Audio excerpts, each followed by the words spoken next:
नेपाल की इस लीग में क्या क्या ऐसी कमियां रही जिनके बाद अब जो है ना नेपाल क्रिकेट एसोसिएशन को इनके बारे में सोचना पड़ेगा और सोचना भी पड़ेगा और ये कमियों को जो है ना पूरी करना पड़ेगा, क्योंकि बहुत सारे लोगों ने जिस तरीके का मैसेज, जिस तरीके की कंप्लेंट जो दर्ज कराई है सोशल मीडिया पर, अगर उनके बारे में मैं बात करूं तो आपको भी समझ में आएगा कि हाँ, ये बिल्कुल सही बातें हैं और ऐसा करना चाहिए नेपाल क्रिकेट एसोसिएशन को। हाल ही में नेपाल में हुई T20 लीग में जिस तरीके की प्रॉब्लम जो फेस करने को मिली है, चाहे मैं वो दर्शकों की बात करूं, चाहे वो बैठने के ऊपर बातें हो, चाहे वो क्रिकेट ग्राउंडों की बातें हो, चाहे वो DRS की बातें हो, चाहे वो जिस तरीके की जो व्यवस्था थी क्रिकेट ग्राउंड में उसकी बातें हो। जी हां, सारी बातों पर हम बात करने वाले हैं, क्योंकि जिस तरीके का जो सोशल मीडिया पर एक ट्रेंड चल रहा है कि नेपाल देश में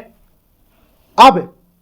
छोटे क्रिकेट स्टेडियमों से काम नहीं चलने वाला,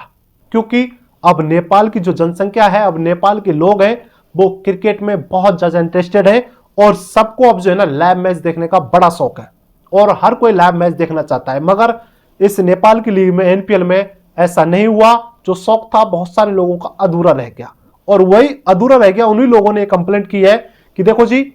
नेपाल क्रिकेट एसोसिएशन से ये हमारी विनती है, ये हमारी रिक्वेस्ट है कि अगली बार जब लीग कराएं तो यहां पर बड़े क्रिकेट स्टेडियम होने चाहिए, जिससे कि हम जिस तरीके से पेड़ों पर चढ़कर जो मैच देख रहे हैं, जो बाहर गेट से बाहर जो बाउंड्री है उसके बाहर से हम मैच देख रहे हैं, ऐसा ना हो, बैठने की व्यवस्था हो प्रॉपर और सारी फैसिलिटी यहां पर हो। दूसरी चीज कि नेपाल क्रिकेट एसोसिएशन ने तो वैसे मैं बता देता हूं, पहले आपको अनाउंसमेंट कर दी है, लेकिन लोगों का यह भी कहना है कि यार देखो, क्रिकेट ग्राउंड जो है ना एक नहीं कम से कम 2-3 तो होने ही चाहिए। इस पर जो है ना पारस खड़का ने पहले ही जवाब दे दिया है कि हम 1 नहीं 2 नहीं 3 क्रिकेट ग्राउंड अगली बार होने वाली 2025 की लीग में जरूर हम नेपाल के लोगों के लिए देंगे। और हाँ, इसी के साथ साथ नेपाल के लोगों ने जिस तरह की कंप्लेंट की है वो ये थी कि क्रिकेट ग्राउंडों को भी थोड़ा इस तरीके से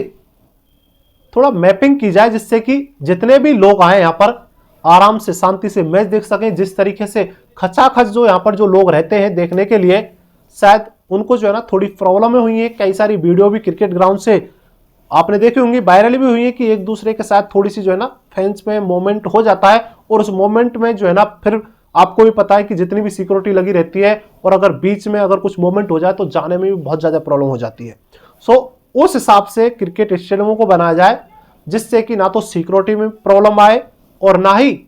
मैच देखने वाले लोगों को प्रॉब्लम ना आए। और हाँ, सारी फैसिलिटी ग्राउंड पर यानी कि स्टेडियम में होनी चाहिए, चाहे वो किसी भी प्रकार की फैसिलिटी हो। जी हाँ, कुछ लिमिटेड फैसिलिटी यहां पर होती हैं और उन फैसिलिटियों का ध्यान नेपाल के क्रिकेट एसोसिएशन को ध्यान रखना चाहिए, क्योंकि बहुत सारी अनऑथराइज चीजें जो है ना क्रिकेट के ग्राउंड के बाहर चलती रहती है, उन पर भी अगली बार जो है ना शायद रोक लगाई जाएगी। और ऐसा वीडियो के माध्यम से आपने भी देखा होगा कि कहीं भी कुछ भी लोग कुछ भी कर रहे हैं, तो ऐसा नहीं होगा। व्यवस्थित पूरी तरीके से जो है ना ये क्रिकेट लीग होने वाली है 2025 की, और बहुत सारी कमियां जो कि मैंने बताई आपको कि देखो, एक तो क्रिकेट स्टेडियम की बहुत ज्यादा कमी थी, दूसरी कि वहां पर व्यवस्था की थोड़ी बहुत आपने भी देखा होगा कि प्रॉब्लम थी, जो कि नेपाल के लोग ही खुद आपस में यानी कि कमेंट कर रहे थे, बता रहे थे कि इस तरह की यहाँ पर प्रॉब्लम है, क्रिकेट ग्राउंड और होने चाहिए। जी हाँ, और जिस तरीके से क्रिकेट ग्राउंड के बाहर जो लोग खड़े होकर देख रहे हैं उनके बैठने के लिए भी जगह होनी चाहिए। ऐसी बातें जो है ना सोशल मीडिया पर चल रही थी और बहुत सारे लोग ऐसा बोलना भी चाह रहे हैं कि ऐसा ऐसा होना चाहिए, तो हमने आप तक बातें पहुंचाई हैं। क्या ये सही बातें हैं? अगर सही बातें हैं तो कमेंट बॉक्स में आप भी कमेंट कर सकते हैं, बाकी जानकारी आपको मिलती रहेगी।